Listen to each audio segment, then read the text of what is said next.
Hello friends, welcome back to my channel. तो आज के इस वीडियो में हम लोग मोतियाबिंद के ऑपरेशन के बारे में अच्छे से समझने वाले हैं। तो कैटरेक्ट सर्जरी बहुत ही इंपॉर्टेंट टॉपिक है एग्जामिनेशन के व्यू से, तो आप लोग इस वीडियो को शुरू से अंत तक ज़रूर देखिए, तभी आप समझ पाइएगा। और जिस मशीन से ऑपरेशन होता है उस मशीन के बारे में भी थोड़ा सा हम लोग जानेंगे, और ऑपरेशन के बाद क्या दिक्कत होगी, ऑपरेशन कैसे होता है, ऑपरेशन से पहले क्या क्या किया जाता है, किस तरह से बेहोशी दी जाती है, क्या क्या करते हैं, A to Z सारी बातों को हम लोग डिस्कस करने वाले हैं। तो आप लोग वीडियो में शुरू से अंत तक जुड़े रहिए। तो सबसे पहले है कि क्या होता है कैटरेक्ट सर्जरी, मोतियाबिंद का ऑपरेशन क्या है। तो ये एक तरह का लेंस रिप्लेसमेंट सर्जरी है। तो कैटरेक्ट क्या है, मोतियाबिंद क्या है। तो जो हमारा लेंस होता है वो एकदम क्लियर होता है, साफ़, उस पर एक उजला परत बैठ जाता है, यानी हमारा क्लियर लेंस क्लाउडी लेंस में चेंज हो जाता है, जिसके कारण देखने की क्षमता सही नहीं रहती है, अच्छे से दिख नहीं पाता है। तो इसी के लिए लेंस जो है, जो पुराना लेंस जो है ख़राब हो चुका है, उसको निकाल कर नया इंट्राक्यूलर लेंस यानी नया लेंस वहाँ पे सेट करते हैं, जिससे देखने की क्षमता में सुधार हो जाता है। तो यही आपका है लेंस रिप्लेसमेंट सर्जरी, यानी पहले के लेंस को रिप्लेस किया जाता है नए लेंस से। अब नेक्स्ट है कि ये कितना इंसिडेंस क्या है। तो 10 मिलियन कैटरेक्ट ऑपरेशन, मोतियाबिंद का ऑपरेशन जो है वो 10 मिलियन हर साल हो रहा है पूरे दुनिया भर में। नेक्स्ट है कि ओल्ड एज में, यानी 45 से 50 की उम्र के बाद में क्या होता है कि मोतियाबिंद बनने का चांस होता है। ठीक है, तो ओल्ड एज में ज़्यादा है। ऑपरेशन कौन ज़्यादा करवाता है, तो पुरुष ज़्यादा करवाते हैं, क्योंकि पुरुष प्रधान समाज है। मोतियाबिंद बीमारी महिलाओं को ज़्यादा होती है, लेकिन पुरुष ज़्यादा ऑपरेशन करवाते हैं, क्योंकि पुरुष प्रधान देश है हमारा। ठीक है, डोमिनेंसी है उनकी, इसीलिए वो औरतों को जो है, महिलाएं जो हैं उनको नेगलेक्ट कर देते हैं। नेक्स्ट अब हमारा है कि प्रकार कितने हैं, कैटरेक्ट सर्जरी के टाइप कितने हैं।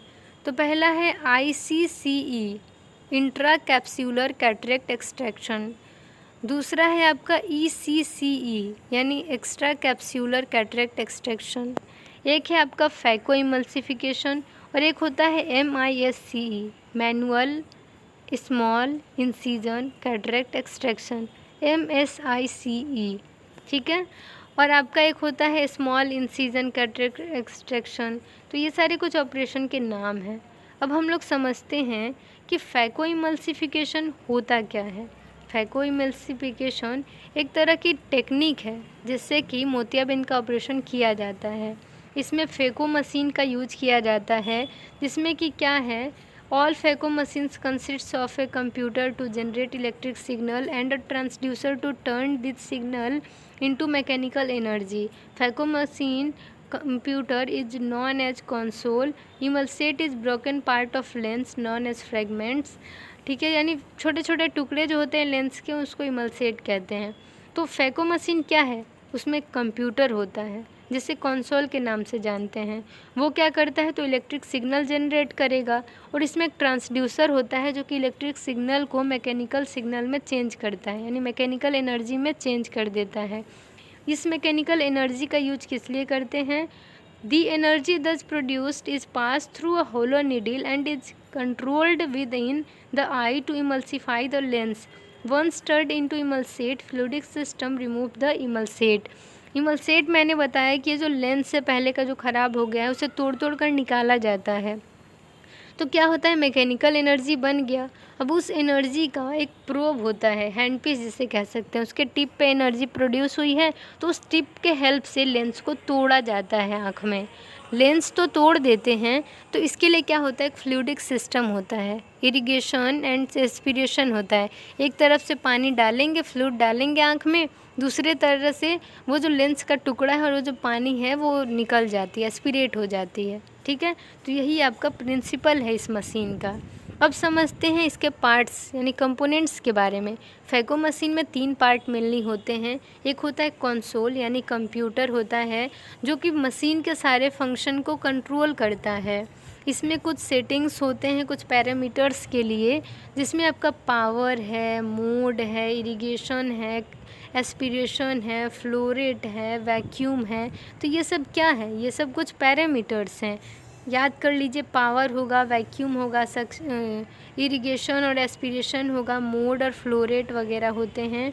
ये जो सेटिंग्स होते हैं वो डिफरेंट सर्जरी के लिए डिफरेंट होते हैं, अलग अलग होते हैं, अलग अलग ऑपरेशन के लिए इसमें मेमोरी सेट कर दी जाती है। ठीक है, अब आता है दूसरा पार्ट, हैंड पीस। तो हैंड पीस जो होता है वो आपका कंसोल से यानी कंप्यूटर से जुड़ा होता है। ठीक है, और इसका जो कहे तो समझे तो आसानी से प्रॉक्सिमल पार्ट यानी जो पीछे का पोर्शन होता है वो इलेक्ट्रिक कोड से यानी एक वायर से किससे अटैच होता है, कंप्यूटर से यानी मशीन से अटैच्ड होता है।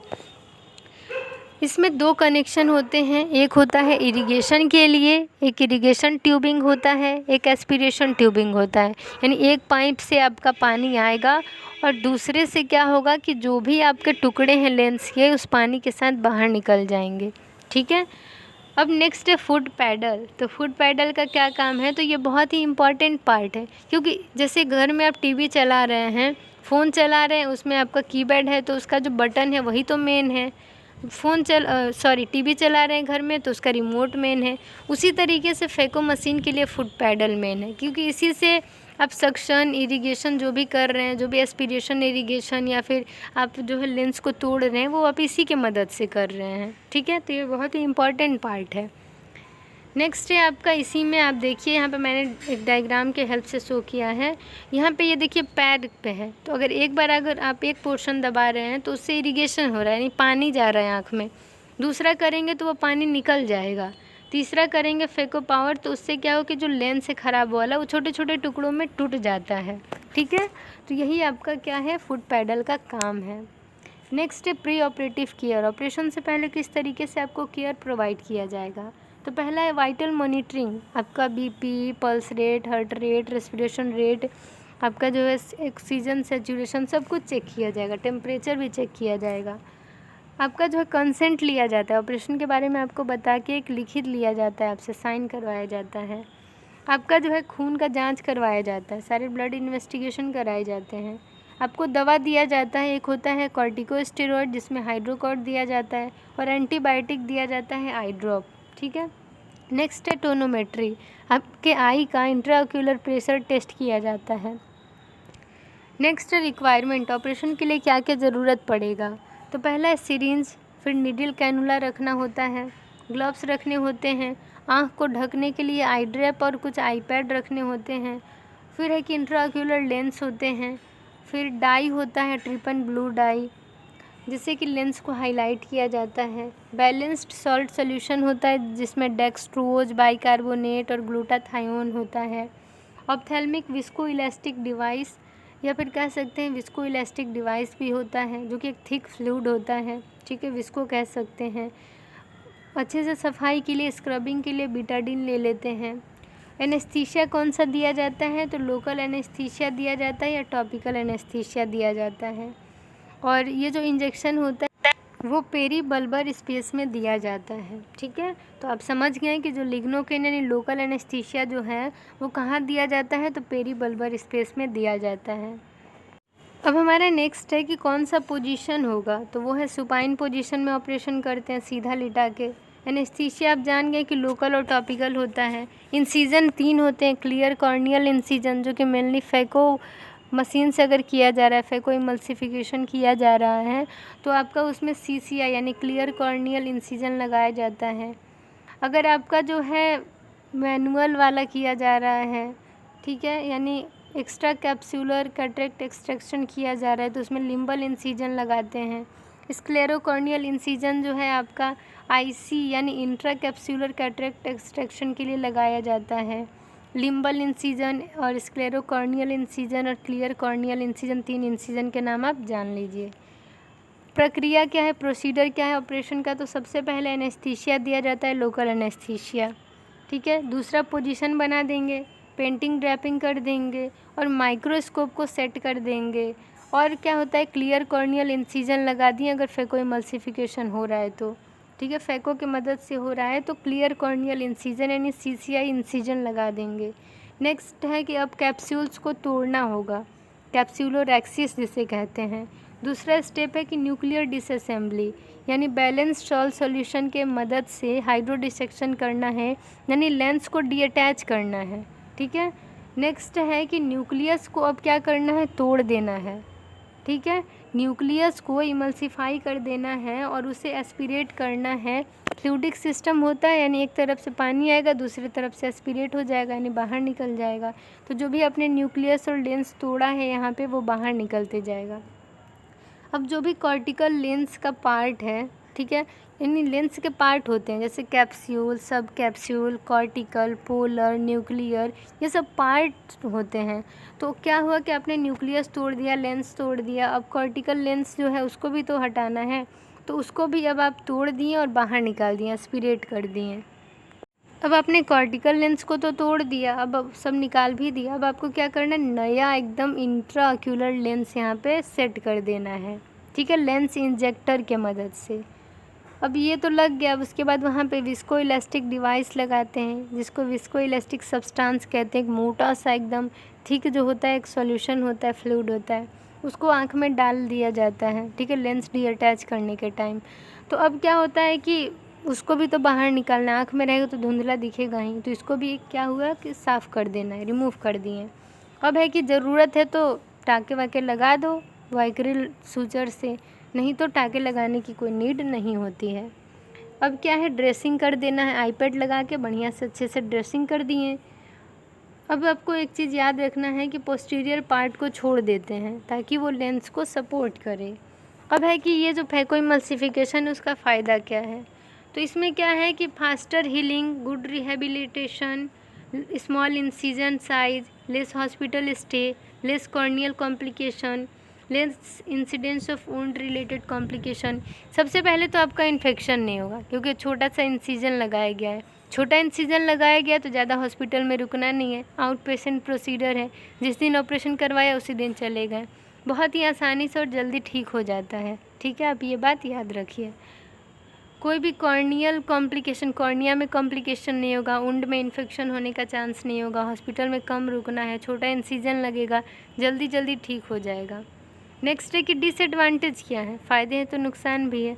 नुकसान है कि ये पूरी तरीके से मशीन पे डिपेंड है, पूरा फेको मशीन के हेल्प से ही होगा, तो ये क्या होता है, थोड़ा महंगा पड़ जाता है और सर्जरी का टाइम भी ज़्यादा लग जाता है, ठीक है, लॉन्गर सर्जरी टाइम और हाई फाइनेंशियल इन्वेस्टमेंट, और इसके मेंटेनेंस के भी कुछ खर्चे होते हैं।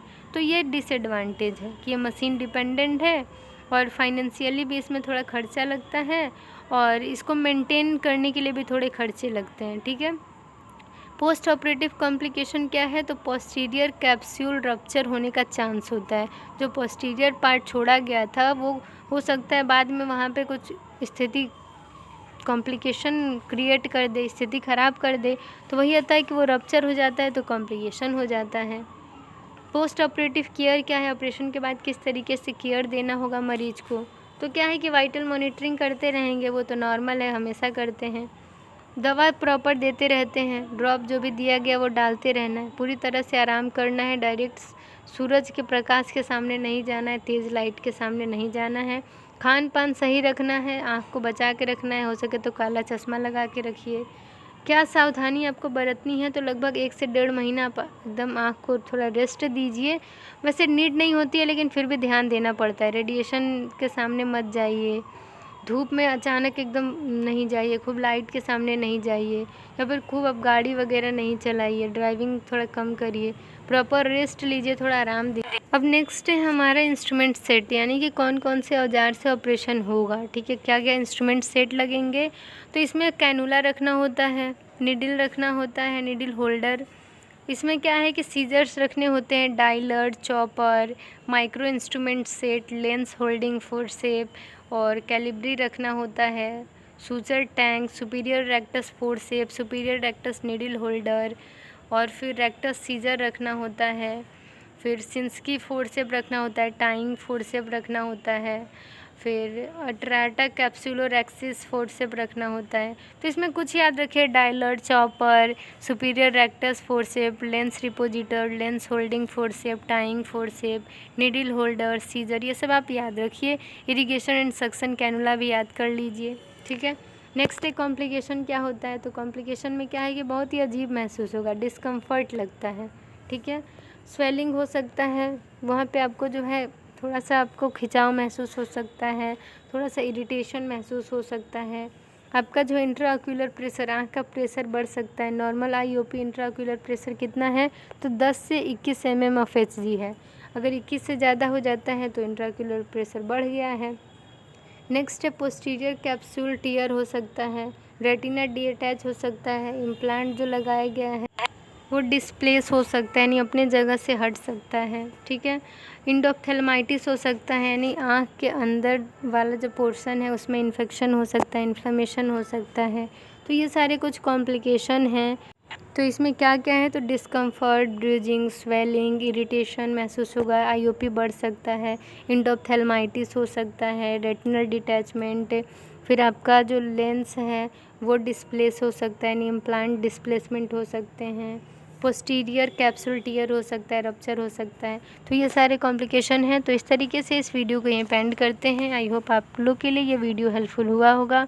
तो thank you for watching my video. मिलते हैं अब नए वीडियो में एक नए कंटेंट के साथ। अगर आप चैनल पर नए हैं तो चैनल को सब्सक्राइब कर लीजिए और बेल आइकन को प्रेस कर दीजिए।